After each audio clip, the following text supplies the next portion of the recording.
Hello guys, current affairs की class में आप सभी का बहुत बहुत स्वागत है।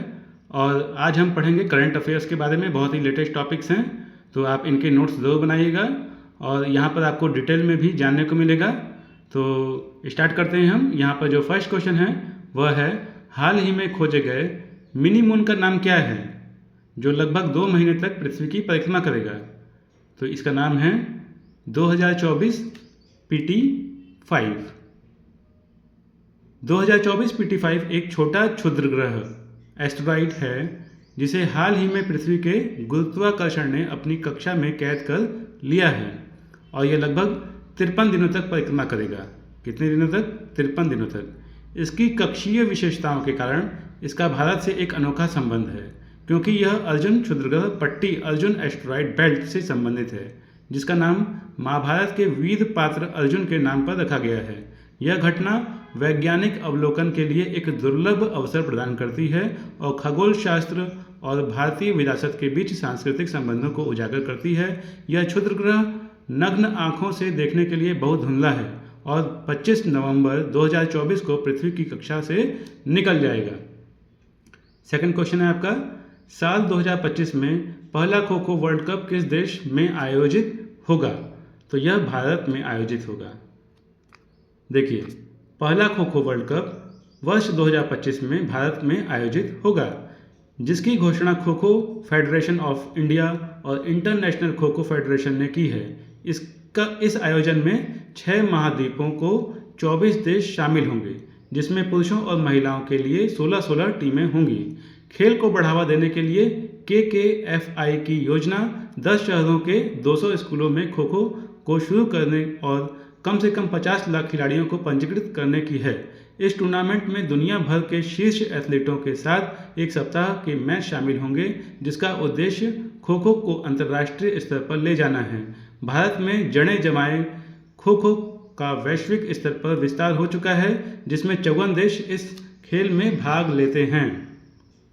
थर्ड नंबर है आपका, हाल ही में किन भाषाओं को संघ सरकार द्वारा शास्त्रीय भाषा का दर्जा दिया गया है? तो मराठी, पाली, प्राकृत, असमिया और बांग्ला को। तो इसका हम पूरा डिटेल देख लेते हैं।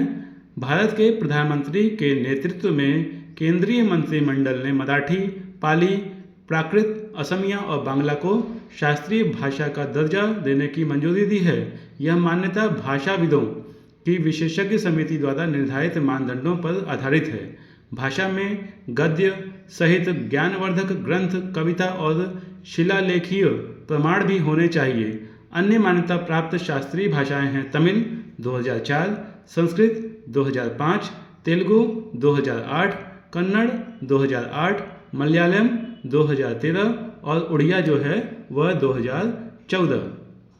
फोर्थ नंबर है आपका, हाल ही में कर्नाटक के किस घास के मैदान को संरक्षण रिजर्व घोषित किया गया है?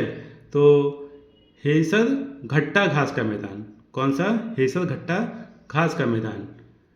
देखिए, यहाँ पर इसके बारे में बताया गया है। यहाँ पर कर्नाटक राज्य वन्यजीव बोर्ड ने हाल ही में हेसर घट्टा घास के मैदान को ग्रेटर हेसर घट्टा घास का मैदान संरक्षण रिजर्व घोषित करने की मंजूरी दी है। यह निर्णय बेंगलुरु में शहरी विस्तार के बीच हरित स्थानों की रक्षा के लिए है। यह क्षेत्र 5010 एकड़ में फैला है, जिसमें कई झीलें और वन क्षेत्र शामिल हैं। यह कदम पर्यावरण संरक्षण की लंबे समय से चली आ रही मांगों को संबोधित करता है और 2021 में प्रस्ताव की अस्वीकृति के बाद हाईकोर्ट के निर्देश पर पुनर्विचार किया गया।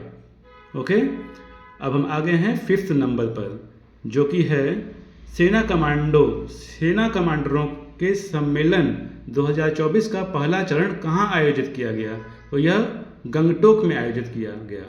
तो सेना कमांडरों के सम्मेलन 2024 का पहला चरण गंगटोक, सिक्किम में हाइब्रिड मोड में आयोजित किया गया था। यह 2 दिवसीय सम्मेलन वरिष्ठ कमांडरों के संचालन की तैयारी की समीक्षा करने, रणनीतियों पर चर्चा करने और भविष्य के निर्देशों को निर्धारण करने के लिए एक मंच के रूप में कार्य करता है। सम्मेलन का दूसरा चरण दिल्ली में 28 से 29 अक्टूबर को होगा। आप इसका नोट्स 2 बनाइएगा, बहुत ही इंपॉर्टेंट टॉपिक हैं, ये एग्जाम में आ सकते हैं। ओके, तो आ गए हैं हम 6 नंबर पर, जो कि है झारखंड के किस कोलफील्ड को कोल मीथेन उत्पादन की उच्च संभावना के रूप में पहचाना गया है? तो साउथ कदनपुरा कोलफील्ड, साउथ कदनपुरा कोलफील्ड। देखिए, लखनऊ के बीरबल साहनीपुरा विज्ञान संस्थान के वैज्ञानिकों के अध्ययन में झारखंड के पूर्वी साउथ कदनपुरा फील्ड में हाइड्रोकार्बन उत्पादन की महत्वपूर्ण संभावना पाई गई। इस शोध में सूक्ष्म पैलिनोमॉर्फ विश्लेषण और भू-रासायनिक मूल्यांकन का उपयोग किया गया, जिससे पता चला कि उस सिरका कोलफील्ड में गद्दी कोलफील्ड की तुलना में अधिक हाइड्रोकार्बन संभावना है। साउथ कदनपुरा कोलफील्ड में 28 प्रमुख कोल ब्लॉक हैं और यह भारत के ऊर्जा क्षेत्र के लिए महत्वपूर्ण है। बढ़ती ऊर्जा मांग और हरित ऊर्जा की ओर बदलाव के कारण कोल बेड मीथेन और शेल गैस जैसे पारंपरिक हाइड्रोकार्बन संसाधनों में रुचि बढ़ी है। गाइस, हम हैं 7वें नंबर पर, जो कि आपका central drugs standard control organisation किस मंत्रालय के अंतर्गत काम का है? तो यह स्वास्थ्य और परिवार कल्याण मंत्रालय के अंतर्गत काम करता है। Central drugs standard control organisation ने टीकों के नियम में सुरक्षा, प्रभावशीलता और गुणवत्ता के लिए WHO मानकों को पूरा किया है।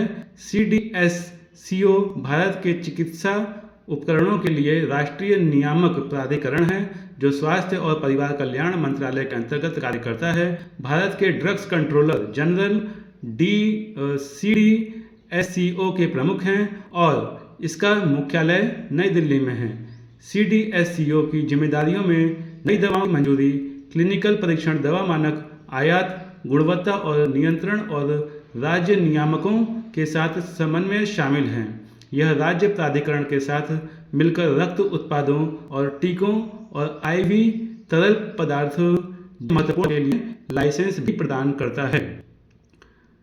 8 नंबर है आपका ITU world telecommunication standardisation assembly 2024 का उद्घाटन कहाँ पर हुआ है? तो इसका उद्घाटन नई दिल्ली में हुआ है। भारत में हाल ही में नई दिल्ली में वर्ल्ड टेलीकम्युनिकेशन स्टैंडर्डाइजेशन असेंबली 2024 की यानी कि जो पहली बार भारत और एशिया प्रशांत क्षेत्र में आयोजित किया गया। WTS 90 से अधिक देशों के उद्योग जगत के नेताओं, नीति निर्माताओं और तकनीक विशेषज्ञों को एकत्रित है, ताकि 6G, आर्टिफिशियल इंटेलिजेंस और साइबर सुरक्षा जैसी प्रौद्योगिकियों के लिए भविष्य के मानकों की चर्चा और स्थापना की जा सके। प्रधानमंत्री नरेंद्र मोदी ने डिजिटल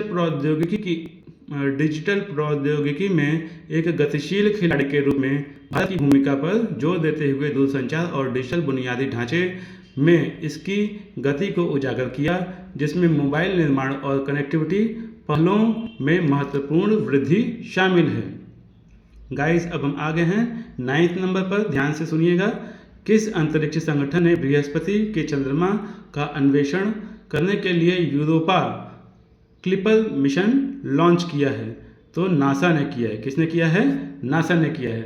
नासा ने बृहस्पति के चंद्रमा यूरोपा और उसके जीवन को बनाए रखने की संभावना का अन्वेषण करने के लिए यूरोपा क्लिपर अंतरिक्ष यान लॉन्च किया।